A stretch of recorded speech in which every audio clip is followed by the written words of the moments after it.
What's happening, Todd? We're bouncing around cyberspace. I think Kevin Clark signed in as host, and then two other people did, and I think we've got it all figured out now. And now, if we can just get Lynn back in. Mike Wing, good to see you. Oh, Doug, thank you for your patience, everyone. Todd. Is there a color in here? Or is it just plain brown? Yes. There's yellow. This? Okay, whoever, No. Maylin is host. Hasn't been mixed, but is there Got that figured out. that's Yes. I where? want to mute Okay. Sarah. Okay, I Sarah. guess we're now settled. It's There we go. Okay. Kevin, have you done the introductions? I'm sorry, it looks like. No, Kevin no, and both logged. I guess we were both logged on simultaneously and no one was entering the one that I had logged on to. So no introductions yet. Would you Okay. like, I'm glad to do it, or you can. You go ahead and both start. think Todd's You got it great. on a roll. Go ahead and start. You go ahead and start. Okay. Well, everybody, I'm delighted that over a year ago, I invited Todd Hoskins to present to us. And then we kind of embraced each other. Todd embraced PCI, PCI embraced Todd. And he wants to bring you up to speed on some of the things he's been working on regarding Global Help Desk. And Todd, I'm on collaborating with you every week. So I'm glad that you have time for both your clients and PCI. Good man. Thank you, Kevin. I am going to share my screen and introduce my colleague here in a minute, who I'm thrilled is with us. And I just might say, while he's learning to, or getting his screen up, is that he is the leader of Canopy Gap, that uses a metaphor for the opportunity that is created in the forest when the canopy opens and new sunlight can hit the ground and there's new opportunity for growth. And that's exactly what he does for his clients. Thank you, Kevin. I don't even need to talk through Canopy Gap. So here we are. Thank you for your patience, everyone, with our Zoom difficulties. We shouldn't be kicked out again. We have a stable host in Maylin. And I would like to introduce you to my colleague, Brooke Monroe, who is the director of the Tribal Resource Center, which is an initiative of the Global Help Desk. And Brooke is going to have a little bit of time later to talk about some of the work that she and we are doing directly with some of the US tribal nations.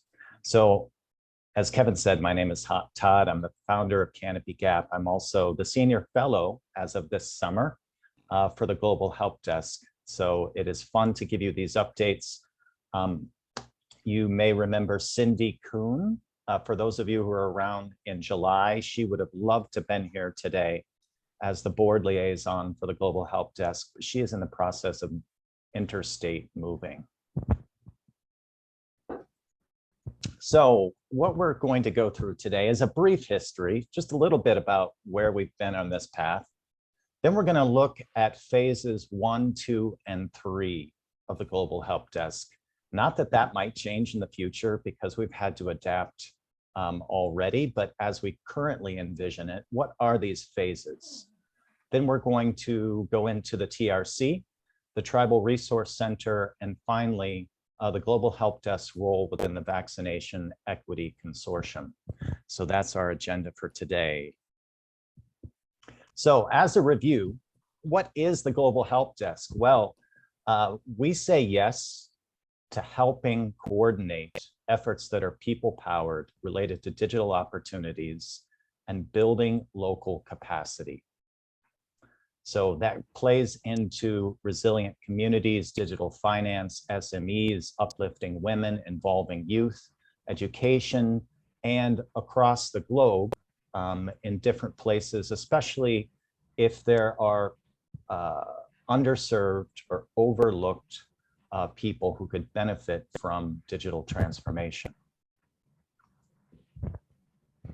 And the reason this is so important is that there's so many forces in the world that are prejudicial and profit-driven.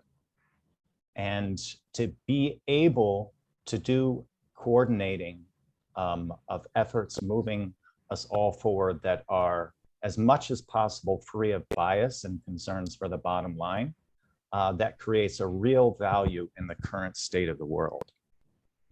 And that is utilizing the principles of JEDI, which we had a PCI talk about last winter, of justice, equity, diversity, healing, and inclusion. So the Global Help Desk, we have 5 Ps that we bring to the world, that we bring to our engagements, principles, including that JEDI that we just looked at, that help create clarity and a cohesion amongst the parties and enabling us to coordinate. People ready to help, some who are on this call today from the Global Help Desk. A platform, which we're moving towards developing for people to coordinate and learn. Processes that are adaptive and self-organizing, and partnerships to find the opportunities and the members to assemble these parts into a greater whole. So that's the little bit of the background. Now we're going to look at what we're currently seeing as phases. And the phase that we are in right now, phase 1, is facilitating partnerships. So what exactly is facilitation? And I am not just talking about facilitating meetings.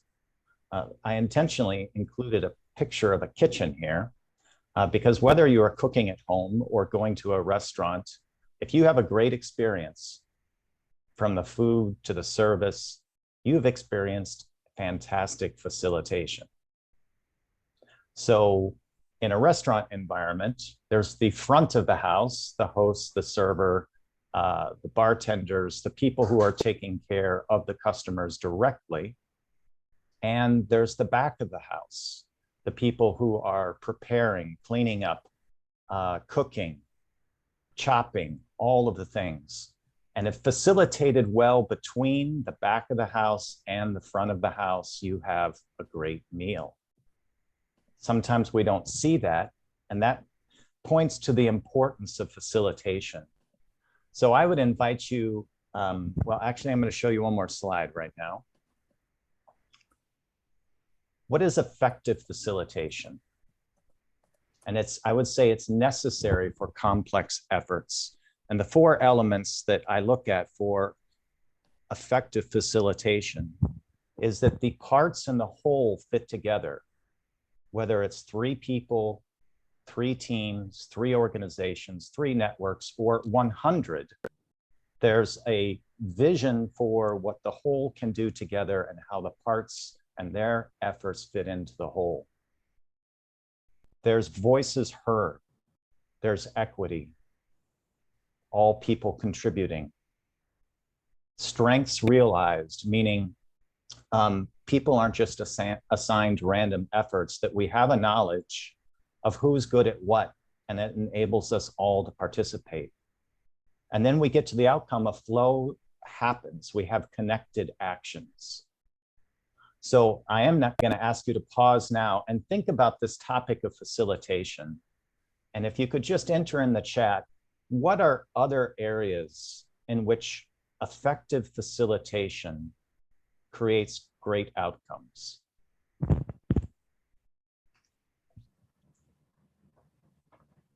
We talked about the kitchen.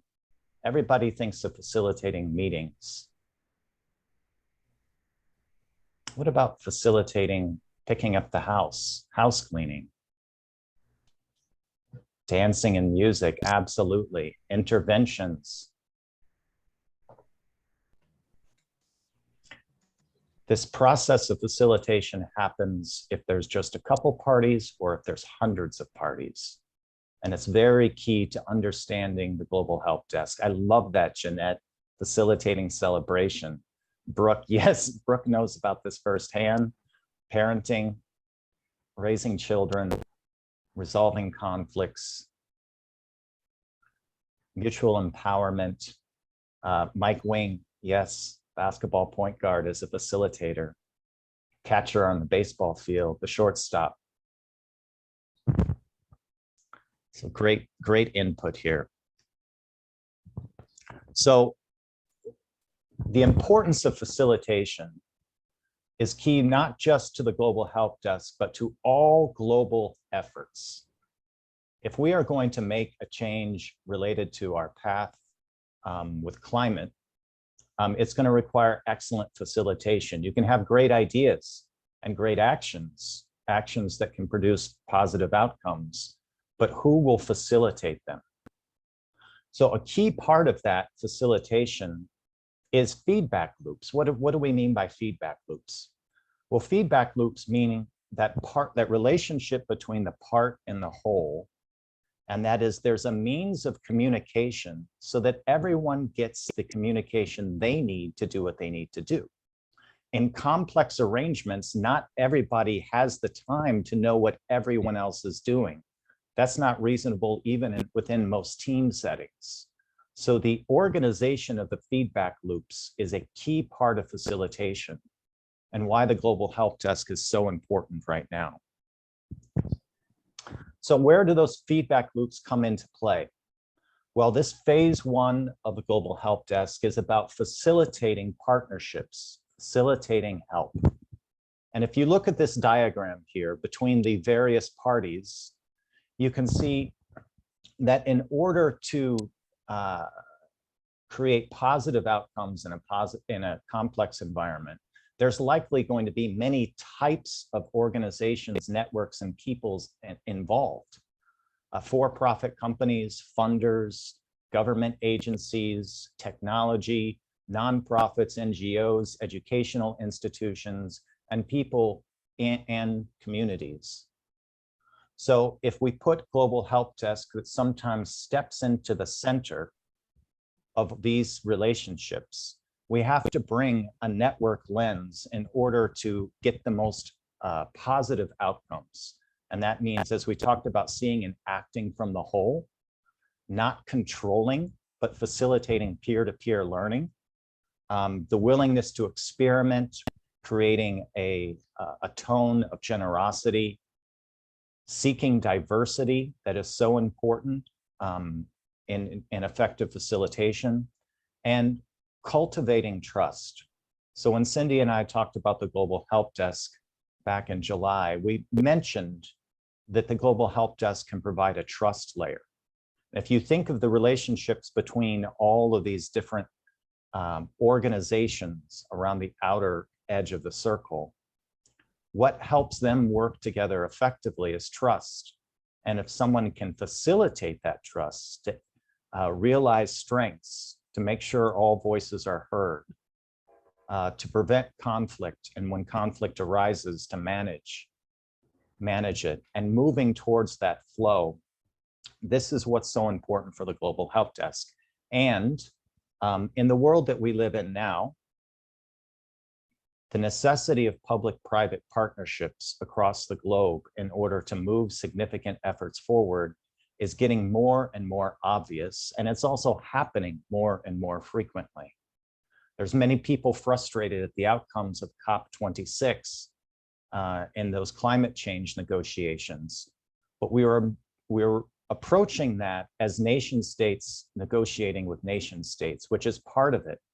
But there are other forces in the world, there's other places of power, and these can be tapped in these public-private partnerships, of which facilitation towards positive outcomes can benefit everyone.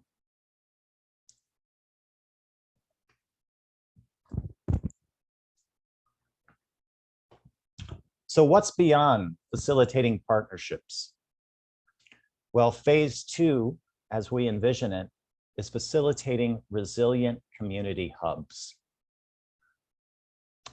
We know that one of the pillars of the people-centered internet is resilient communities. And when you think about hubs, that is a place where the resilient community can exchange ideas, can coordinate actions, can create a sense of belonging. And these hubs can exist both on a technological platform and beyond that platform.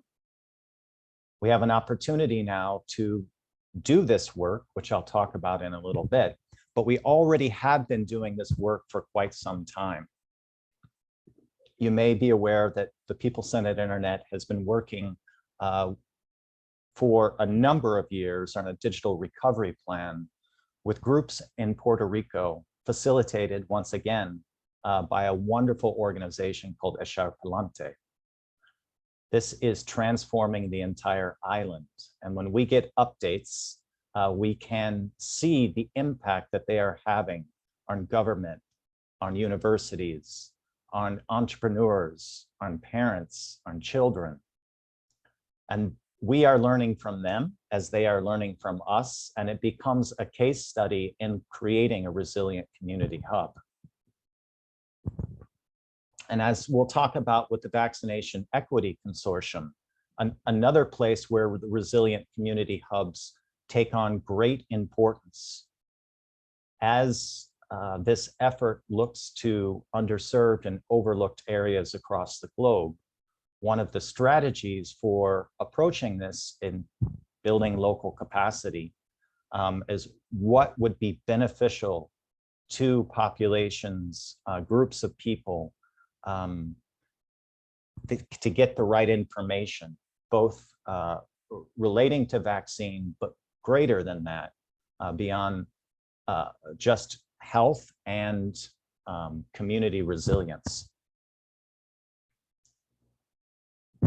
So phase 2 is resilient community hubs. Phase 3 is facilitating intelligent swarms of volunteers. Well, we talked about that a while ago, and now we're seeing that that is going to come into play, but not until down the road. Once we have the resilient community hubs, we'll be able to see what is needed in specific communities and network those communities together, along with people who can pitch in. So facilitating across these 3 phases, they're actually very interconnected. That the partnerships in the facilitating the public-private partnerships helps create the momentum for resilient community hubs, which both creates the awareness of and opportunities for participation from volunteers. This is the evolution of the Global Help Desk. So where does the TRC, or Tribal Resource Center, fit in? Well, I'll start by saying it is one of our resilient community hubs of which we're learning. But first, some background. What has happened across Indian country in the last year and the coming year is that there's been a huge amount of funding which has been made available and will be made available for broadband into tribal nations. And for the NTIA grants, in which the applications were due this past September, there was $1 billion made available. Well, 300 plus tribes applied. Out of the 574 recognized tribal nations, 300 plus applied for funding. They applied in the amount of $5 billion. Well, with the new infrastructure bill that has passed, there's going to be another $2 billion allocated to the states for the tribes to start making up that difference. There was $5 billion in needs, but really we estimate overall, in order to bring broadband access fully into Indian country, will cost about $8 billion. So $3 billion made available between 2021 and 2022. That creates a whole wealth of complexity, not just on the technological side, but how can tribal nations be preparing? What information can they turn to that's trustworthy?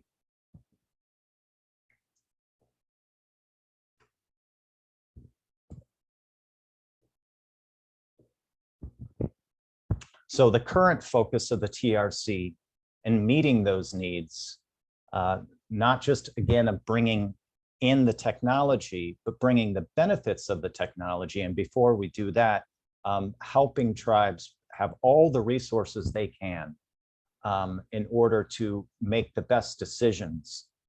So the TRC is, we talk about being Native American led and Native American vetted. This information that we are assembling and coordinating is going to be trustworthy and will be built out, especially over the next 6 months, to meet the needs as tribes need them.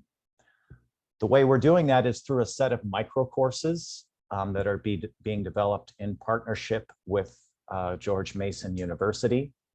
We're writing a white paper, coordinating the authorship of a white paper with digital tribal leaders who will be participating in the authoring and editing of that paper, looking at new governance models. We've already assembled a case study library, what over 25 tribes have done related to digital preparation and implementation, 2.5 gigahertz practices, best practices. There's been a core LTE network developed. We're developing a hub, and we have tribal grants that we've been providing some direct assistance so that we can be co-learning together. And Brooke is going to talk about the hub and then the grants after I show this graph. So you saw that facilitating help. This is how it plays out with the TRC. These are some of the players that are involved, including the Institute for Local Self-Reliance, the Open 5GS technology, the US Department of Agriculture, Internet Society, Althea Networks, and tribal nations. What is the value of Global Help Desk? When we talk about effective facilitation, we strive for that, to making sure all these parts are working together to create a powerful whole in service of tribal nations.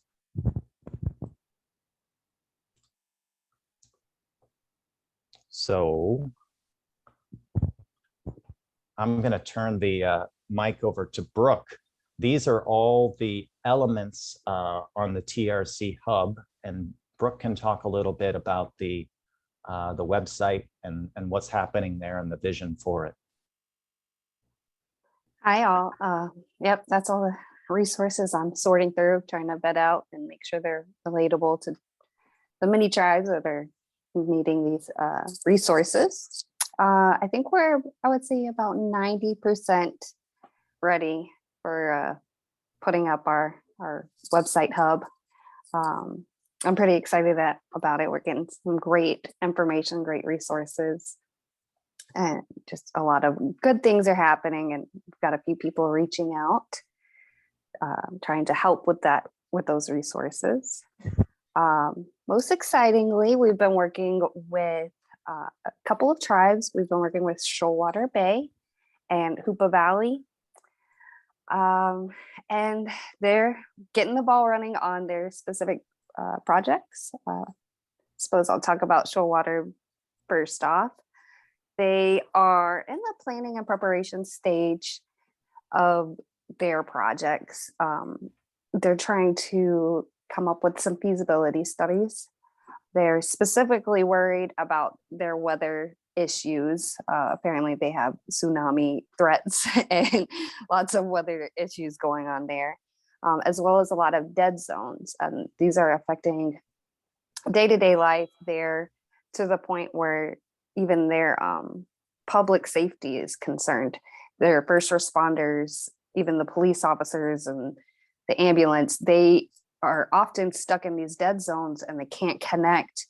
And that's a huge concern for a community. If you can't get your police officers and ambulance when you need them, where you need them, and how you need them, it's a definite concern. And they're trying to work on filling in those gaps that they have in their services. So right now they're, like I said, looking for their feasibility studies and planning and designing how to best serve those areas.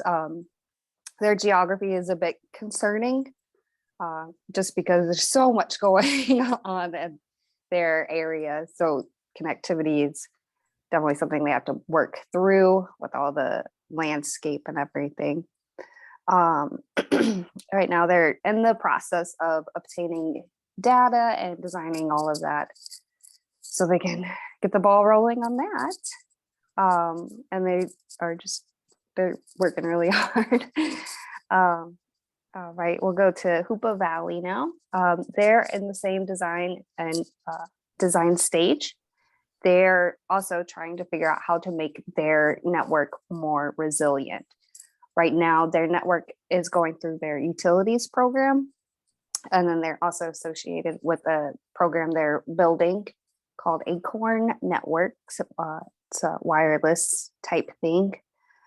Their concern mostly is with sustainability and being able to train the people that they have and to be able to kind of grow their network as well as grow their communities, to incorporate them within the training and the maintenance and making their program more resilient and then spreading it. They say right now they have about 60% of their tribe that is not connected. So they're looking to expand their network as well as their personnel so they can reach out and make it more accessible and more resilient, because they want it to be a network that lasts, and they want to be able to provide solid service to their community. Thank you, Brooke. And this map that you look at here, for those of you, it's not entirely clear. This stretches from southwest Washington State down to Northern California. And the Bear River Band is also pinned on here because we expect them to be one of the next tribes that we'll be working very closely with. We're thinking ahead. And should also mention, we are so lucky to have Brooke, who's a member of Standing Rock tribe, and she has been a huge help to this coordination of the TRC. Thank you, Brooke. So now moving to the Vaccination Equity Consortium, what does this have to do with facilitating partnerships and resilient community hubs? Well, some facilitation is definitely needed when you have a list of organizations such as this that are all moving towards this idea of vaccination equity. And it's more than just distributing the vaccines, it's also the information issues that vary greatly by where you are in the globe, and the local based organizations who can provide assistance on the ground. So this list of companies, we have technology, we have some pharma and healthcare companies, and we have some large nonprofits who are dedicated to a better planet. They all are playing a specific role as this just gets up and running, and we figure out strengths being realized. Microsoft is working on the foundational platform, both for data exchange and for resilient communities. Amazon is providing a 3-tier call center that helps individuals or citizens if they're looking to get vaccinated in a specific area. It helps healthcare professionals and volunteers, and it helps community-based organizations. Those are the 3 tiers. This creates a lot of complexity. And so this notion of facilitating help or facilitating partnerships, the opportunity actually moves into this phase 2 idea of resilient community hubs. With all of the different organizations and their different needs as depicted here, the types of organizations, the resilient community hubs becomes a means of getting people the right information at the right time, whether that's info on vaccines or whether that is where can I get vaccinated.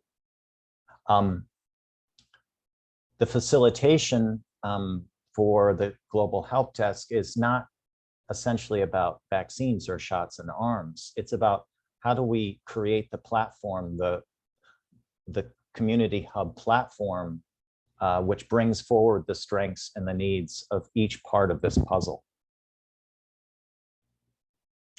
So I'm going to stop share now. I am going to ask you for help, of course, because we could use a lot of help. But pausing there for some questions. Kevin, I hope you are curating questions because I've not been watching the chat.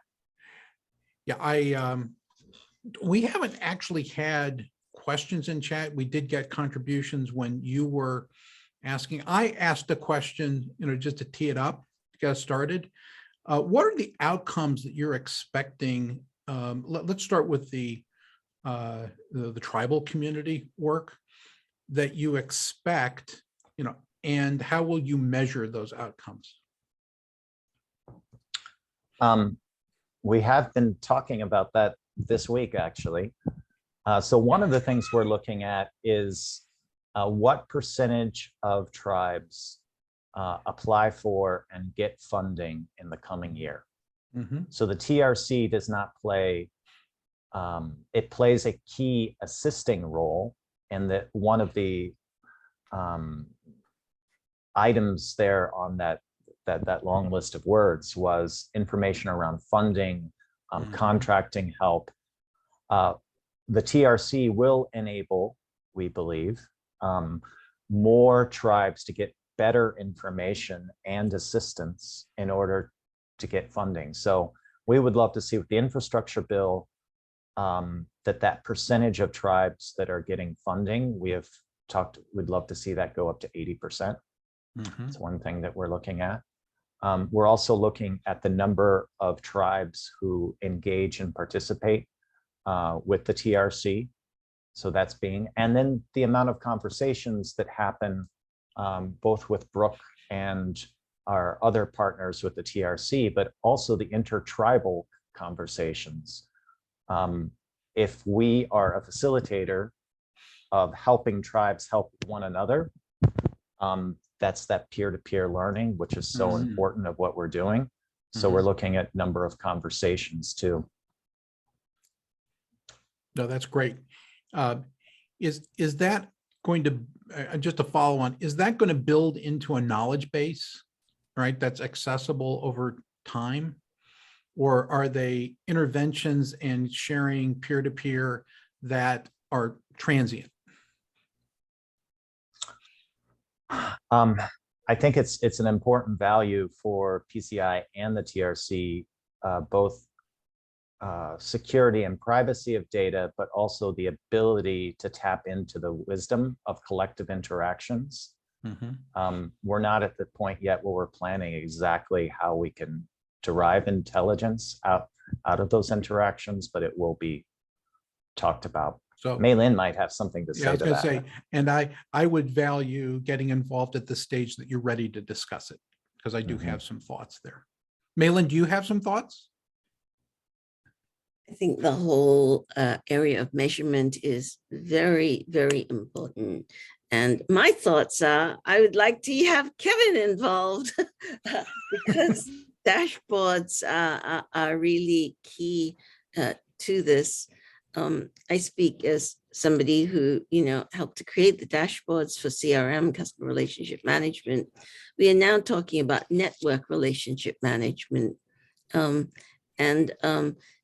We really actually have the equivalent of a pipeline where people don't know about the network, join the network, begin to interact with others in the network. That's what Todd referred to.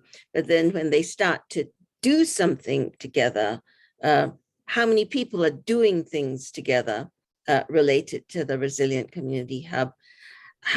What outcomes have happened out of that doing? What's succeeded, what's not succeeded, what's still in process? Are some things taking longer than other things? Are some people taking longer to do things than other people. All of this data is very valuable for what we are calling intelligent swarming. Intelligent swarming came from the customer support industry. And I'm gonna spell it out, even though you, Kevin, know, I think it's useful for us to, for the record, talk about what intelligent swarming is. Back in the late 90s, Cisco did a projection about how many customer service tech support people they'd need for the rate of growth of the internet. And they found that in 10 years, they needed the population of California. That is how fast the internet is growing, has been growing. They realized they had to do something different because they were not going to hire the entire population of California. and so they actually decided to do what we within the TRC are going to aim to do, which is they opened their bug list. They said, all the bugs are open. You can put in your bug. Other people can see what bugs there are. And the idea of intelligent swarming is if enough people have the same bug, that they come together in a swarm to solve it. And with the support of the outside partnerships and groups that are needed to get that solved. In the past, it used to be Cisco's product developers and product managers and so on. But now kind of, this is a whole thing about we are the cavalry. We are the help we've been looking for. That's actually what the Global Help Desk is about. That we believe that within our community or within people that our community knows, we do have the components that are needed to solve the puzzle. And so having a dashboard which actually tracks all of this then provides the network relationship management that's actually needed to make sure that efforts are as useful and effective as they can be, and people aren't wasting time going down roads that we know don't work. Back to you, Todd. I just want to add to, just- if I could just add to what Malin was saying for a second, Todd, that in the early days of ThinkPad, the CompuServe forum, which had a lot of hobbyists on it, was a better source of fixed information for the early ThinkPads than our own IBM forums. So, so that's just an early indicator that there's a lot of intelligence for the people who care, spreading out to the people who need. So, Todd. Yeah, I see Jeanette's hand raised, but I just Hi, want to Jeanette. say more. I want to say one more thing about intelligent swarming. Microsoft understood some of the fundamentals of intelligent swarming when they launched their MVP program. For those who are not familiar with the MVP program, it is a volunteer-based support desk in which they honor and uplift the volunteers who contribute the most. There's examples out there of it being done well, and we have some of the most brilliant minds related to intelligent swarming ready to upgrade it to the next level. So when we get to that phase 3, that's very exciting. Jeanette. Yes, hi. I'm so pleased we had our conversation before, but I'm also pleased that I'm watching this because I missed in the conversation we had previously that you are doing courses. And I wanted to share here with the team that our biggest impact program is our language digitization initiative. And we focus in this initiative for all those languages that have scripts that are not supported digitally. And there is no information, there are no courses, there are no professors who know how to do this. However, we got together a bunch of, or a group of experts who are either experts in keyboard or in font creation and Unicode proposals and all of these things. And we're working very, very closely with a lot of Unicode people and Unicode themselves as an organization. And we actually have a lot of courses. The courses are being prepared right now. What we did is we spent the last 1.5 years when UNESCO asked us to create a community of practice for professors, we started having these experts make presentations. And like yourselves, we have been recording them. And we have a whole list. Here it is. This is all our resources that we have. And now that we have a lot of resources, we are getting a couple of professors. We're working with the University of Limerick. And we also have a professor for machine translation and NLP from George Mason University. So we're coming from 2 different angles to the same source to put together everything that is needed in that level. Now, one thing that we have learned is it's a Pandora's box. The minute you start dealing with this, more and more things come along.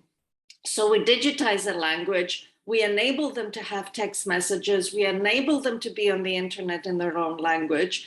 But what happens then for them to have that savviness that the rest of us have? So there is a safety online that is required, especially for children. So all of these, then there's the education. And let's not forget that all these languages do not have all the terms in their language. So it's like a spiral that keeps on spiraling, basically. And you need to continuously be helping. And I wanted to share that experience and share, of course, our resources as well. Thank you, Jeanette. For those of you who are not aware of Translation Commons, it's an amazing effort and an amazing group of people. And the scope of work that they are able to do with volunteers is quite amazing. So a very close partner of PCI. I'm going to put a link in the chat. And Doug, I saw your question about resources. So this link is going to invite you to give us your name and your email.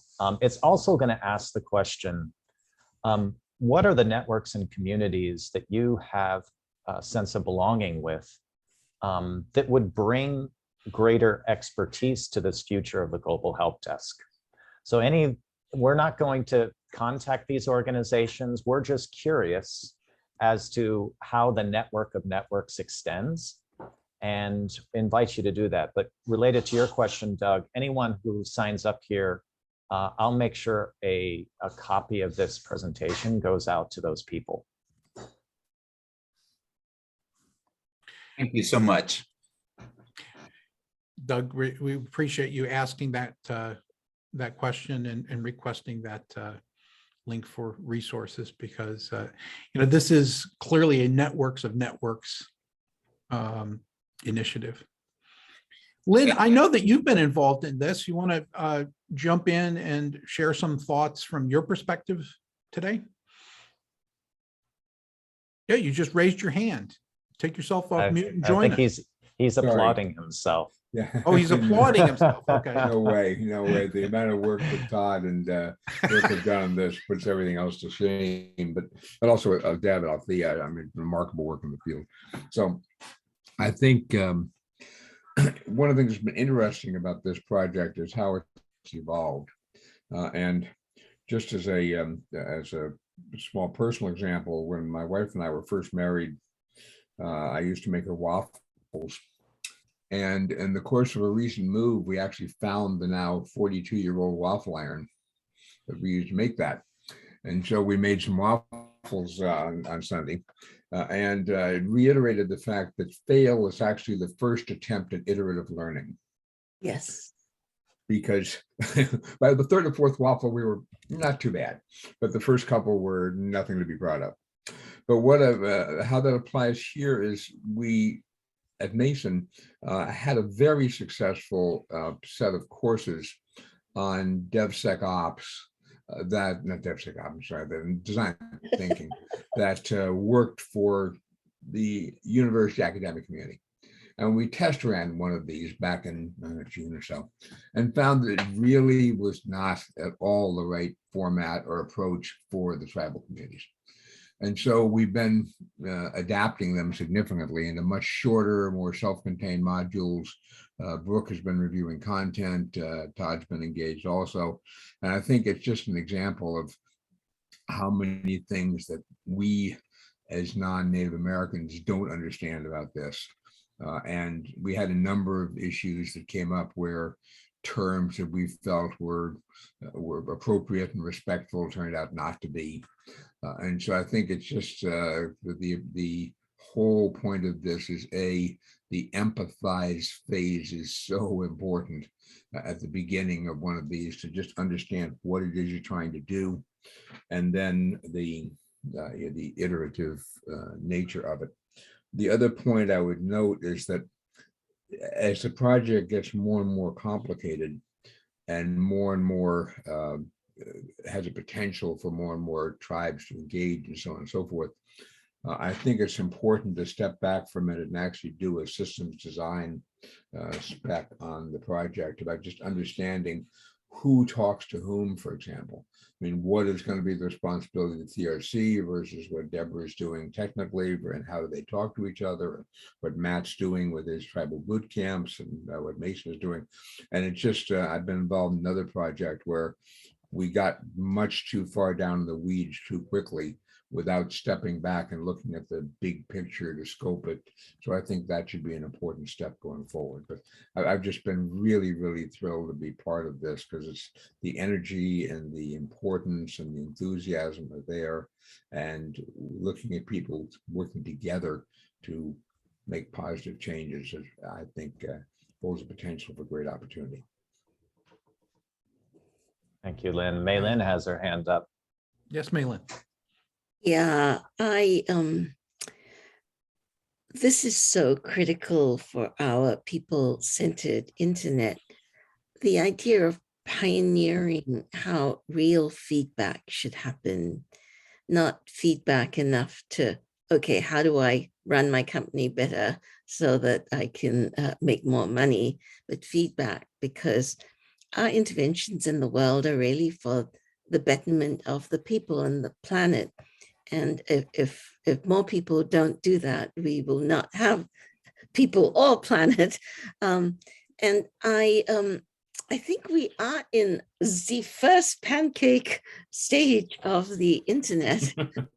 This is my husband always says that, you know, the first pancake, there's parts that are too hot. Did you put enough liquid? Was there enough milk or water and so on? You have to fix that. Within the internet, we've made so much progress, but also broken so many things. And one of the things that I just want to speak out today about is how IT systems can get designed in such a vacuum that the people who have to work with them fall into despair. And no more so than the IT systems at our banks. Imagine, you know, people who are technical developers who live in wealthy areas designing something which other people who are completely unlike them have to use.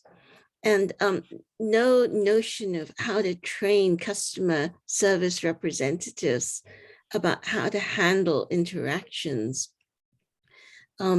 where the people at the end of the interactions have literally nowhere to go and could lose their businesses, have their credit undermined, simply because the system has been designed without taking into account how a woman who has a small business trying to bring up a family just doesn't know the right words to use to get the system to work for them.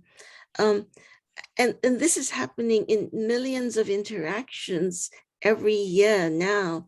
for me, it's not surprising that people are really angry. Of course, there's the pandemic, there's all this stuff.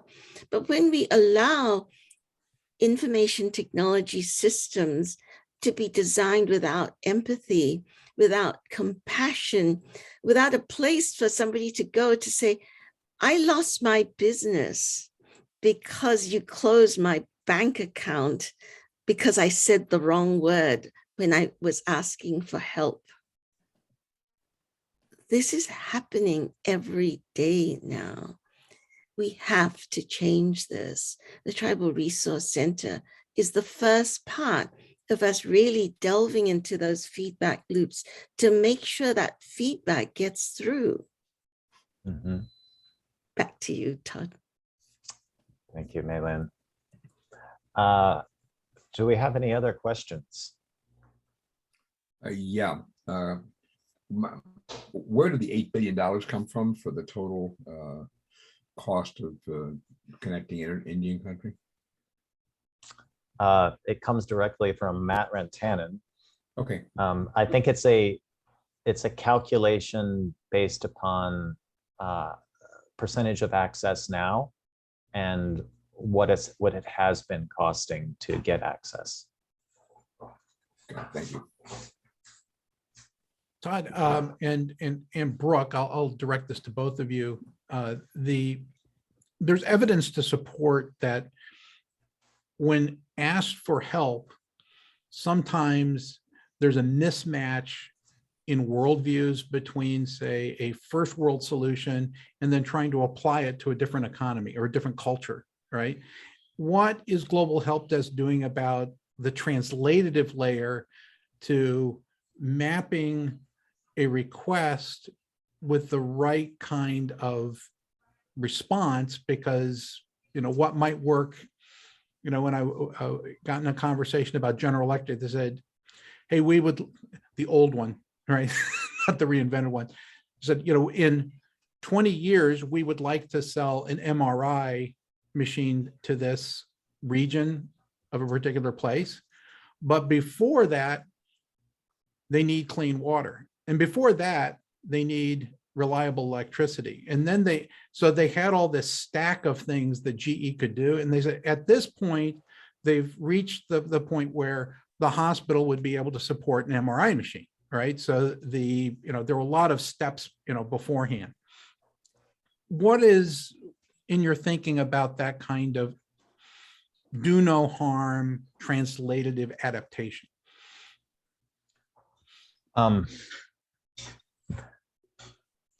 So one of the things that I'm learning, and Brooke is so good at cultural translation for me, that there's so many cultural differences across tribal nations.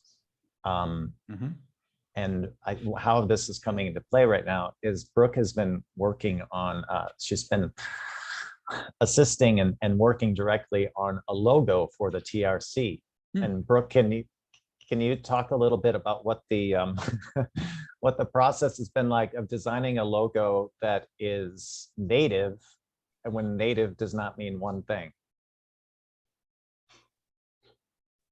Absolutely. I'm sure many of you know there are over 500 federally recognized tribes. And those are just the ones that kind of have the numbers to be recognized through the government, but there are way more than that. So we're trying to include all of, we're trying to include all of those cultures into one, and we don't want to be offensive to anyone or exclude anyone. So with our logo specifically, we try to think of all of the resources that are here on Turtle Island. So Turtle Island is Canada, and what's claimed as United States and South America. So that's all inclusive of the entire region. And we took all of these resources that are important to all tribes. So it was obviously the sun and water and trees, and these are our natural resources. And then we thought, hey, a lot of these already are networks. We have trees, and It's been proven that they have their own network. They can communicate and they can send signals through each other. And then you have the water, and it does the same thing. It's all a network. It all feeds back into each other and it loops in. And we took that and we kind of made it into a point where it's all inclusive of the tribes, and it includes all of the directions on all tribal fronts, and it includes all of that. But back to your point on how there are needs in these communities, because many of these tribes don't have running water, they don't have electricity, they don't have doctors, they don't have any of that thing. So we do realize that, you know, while the internet is a priority, it is important, our future generations are going to depend on it. There's no way around it at this point in this day and age. So we do realize that, and there are a lot of programs that do integrate those things as well. So a lot of tribes are saying, hey, right now we're working on getting electricity and laying these electric lines, or we're trying to run water pipes. So they're trying to incorporate them together.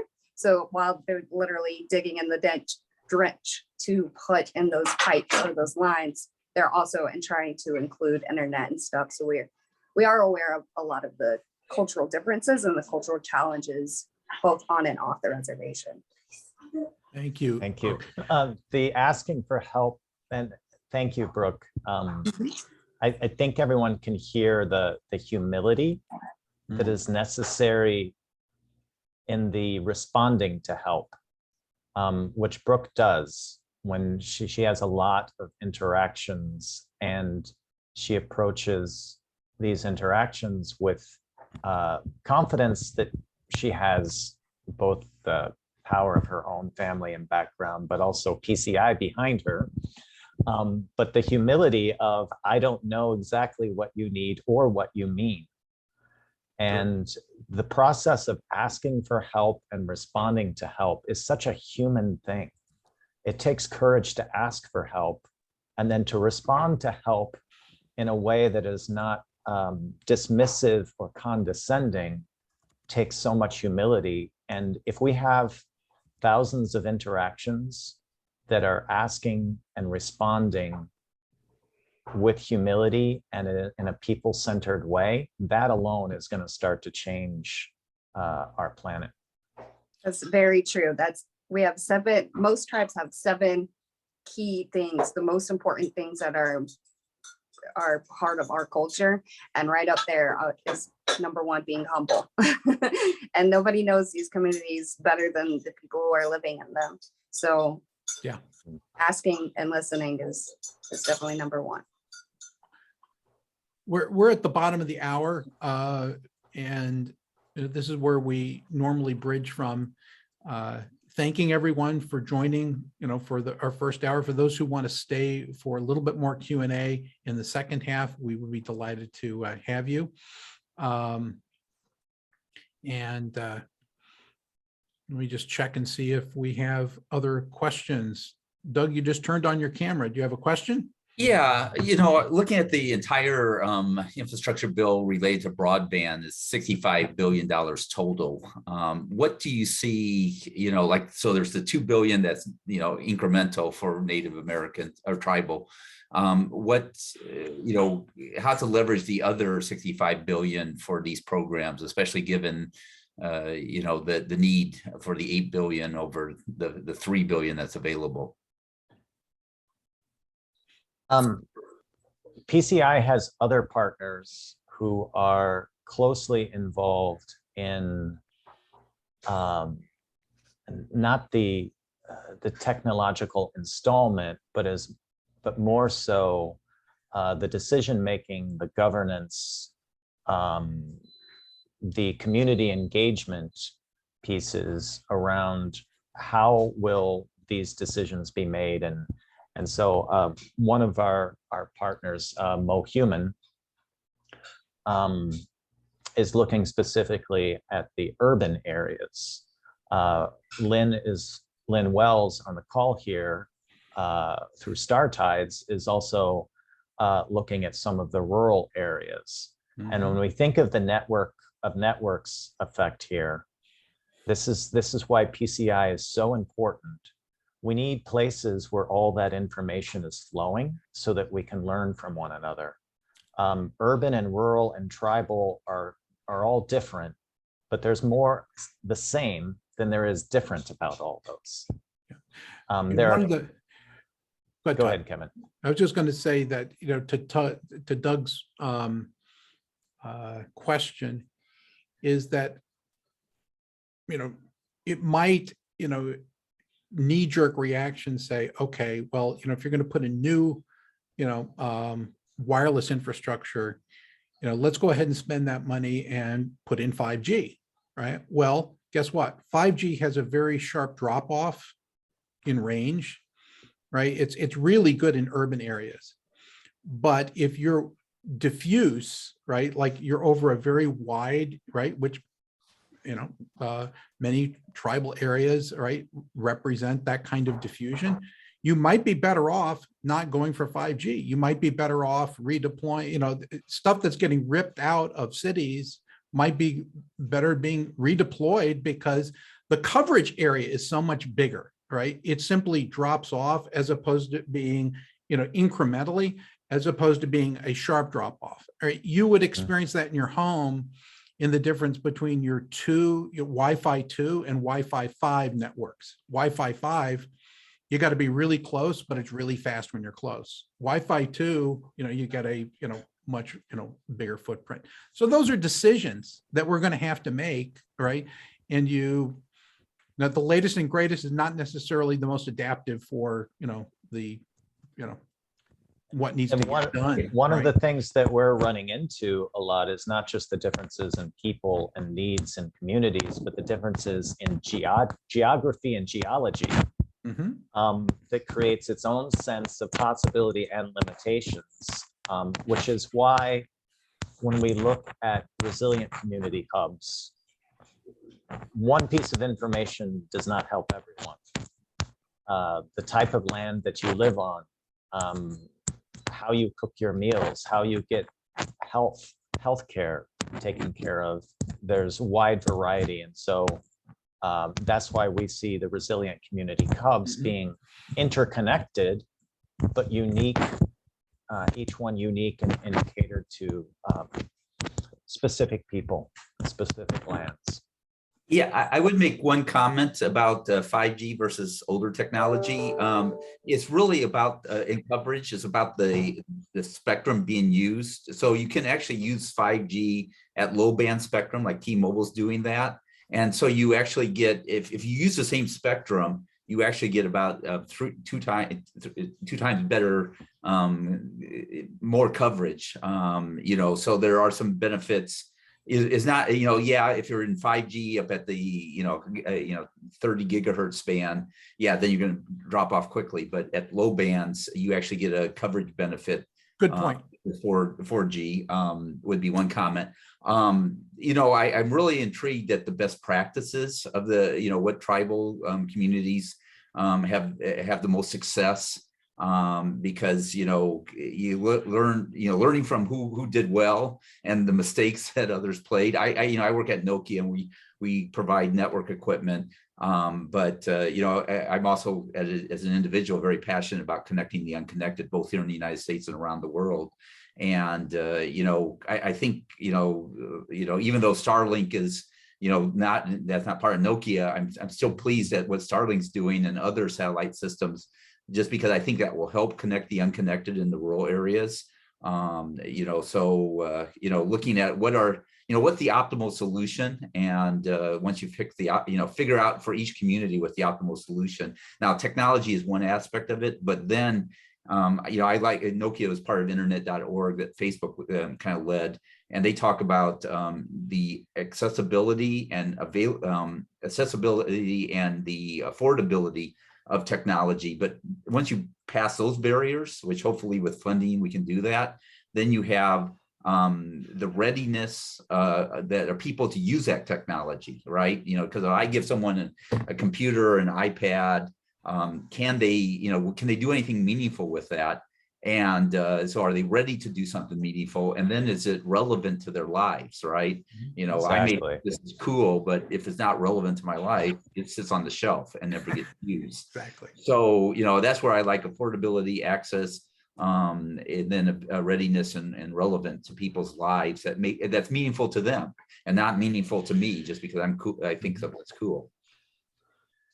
Sounds like you could be a great expert within the global health test, Doug. Yeah, Todd, I'm looking forward. I'm actually working with Cherokee Nations in Oklahoma.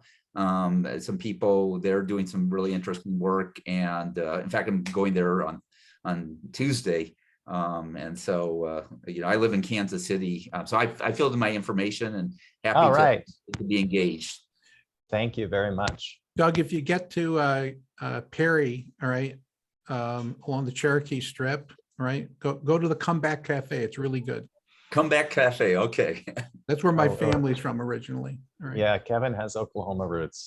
All right. Excellent. I saw something from Ben.